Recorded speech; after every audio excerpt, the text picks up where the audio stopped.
Des milliers de garçons programmés pour tuer. Une génération d'assassins. Daesh a largement mis en scène ses enfants soldats. Alors que les djihadistes perdent du terrain, ces jeunes combattants sont de plus en plus nombreux à s'enfuir ou à être arrêtés. Enfants en danger ou enfants dangereux, victimes ou coupables, comment les prendre en charge à leur retour dans la société? Au nord de l'Irak, nous rencontrons Shala. Il vient de passer 3 ans dans un camp d'entraînement de Daesh. Enrôlé de force, enlevé à ses parents yézidis, cette minorité religieuse persécutée par les djihadistes. Il avait 10 ans. Tous les jours, on nous apprenait à démonter et à remonter des kalachnikovs, des M60. On faisait des concours de rapidité, on apprenait à désarmer l'ennemi. On avait aussi des cours de Coran. J'ai été forcé de me convertir à l'islam. Ils étaient très violents, ils nous frappaient tous les jours. Shala a vécu la barbarie au quotidien. Mais quand il en parle, il semble occulter toute émotion, encore imprégnée de la froide mécanique de ses bourreaux. On nous emmenait assister aux punitions. Une fois, ils m'ont montré comment couper la main à un homme. Une autre fois, comment tirer une balle dans la tête. La troisième fois, c'était comment couper la jambe. Ils nous disaient que plus tard, c'est nous qui tuerions les infidèles. Tu y penses encore? Au début, je faisais des cauchemars. Mais maintenant, ça va, j'y pense plus. A-t-il vraiment tout oublié? Shala a été libéré en mai dernier avec d'autres enfants, grâce à des villageois.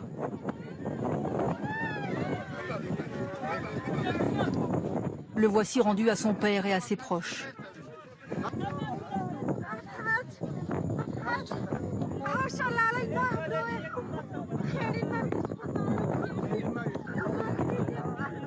Shala est-il vraiment redevenu un gamin qui joue au foot comme les autres?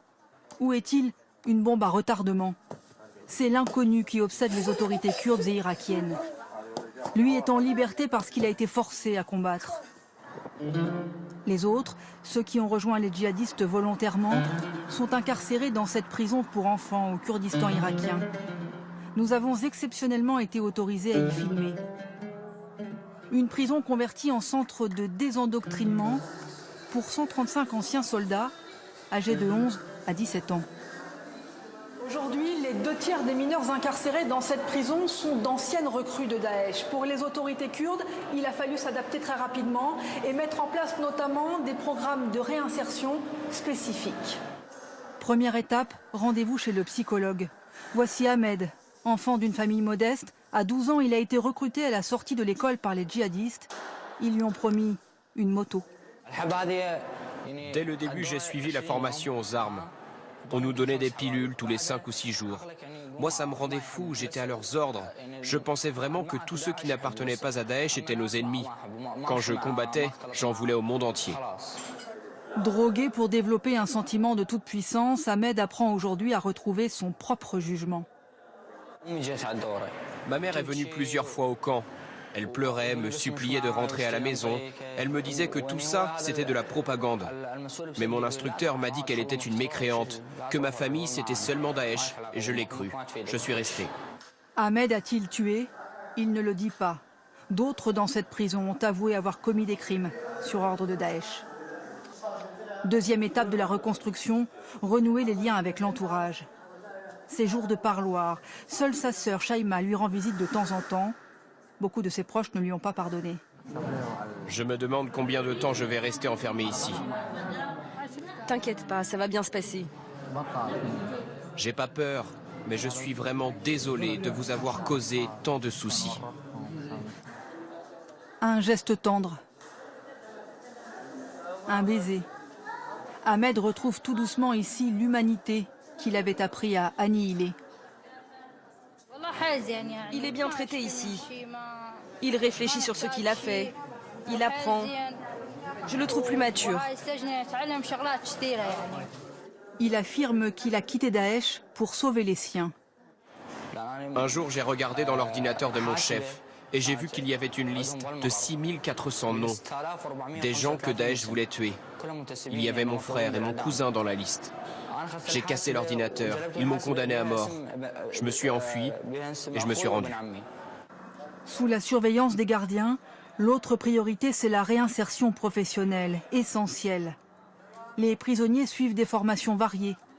Ici, un cours de plomberie en extérieur. Là, pour Ahmed, des leçons pour devenir coiffeur. Objectif, se réadapter aux normes de la société et retrouver sa personnalité. Quand Ahmed est arrivé, il était renfermé, il ne parlait pas. Puis il a commencé à aimer le cours et maintenant il se mêle aux autres, il participe. C'est important qu'il ne reste pas seul au chômage à sa sortie. Il pourrait être tenté de repartir avec ces gens-là. S'il gagne sa vie, nouer contact avec les autres, alors il pourra s'en sortir. Ahmed assure qu'il ne représente plus un danger. Je ne suis plus une menace. Si je deviens coiffeur, je serai utile à la société. C'est un métier important chez nous. J'ai payé pour mon erreur. J'espère que personne ne voudra se venger de moi. Aujourd'hui, je vous assure que je ne repartirai pour rien au monde chez Daesh. Promesse de circonstance ou engagement sincère, pour la directrice de l'établissement, difficile de juger. On ne peut pas être sûr à 100% qu'ils sortent d'ici complètement soignés. Mais en les condamnant à la prison, on essaye de les protéger d'eux-mêmes. On les voit évoluer. C'est très long, oui. Daesh a mis du temps à les embrigader. On met autant de temps à les sauver. Ahmed et tous les autres peuvent-ils vraiment être sauvés? Doit-on les considérer comme des suspects à vie? Ce sont les questions sans réponse que se pose l'Irak, mais aussi l'Europe, qui prépare le retour de ses propres enfants soldats.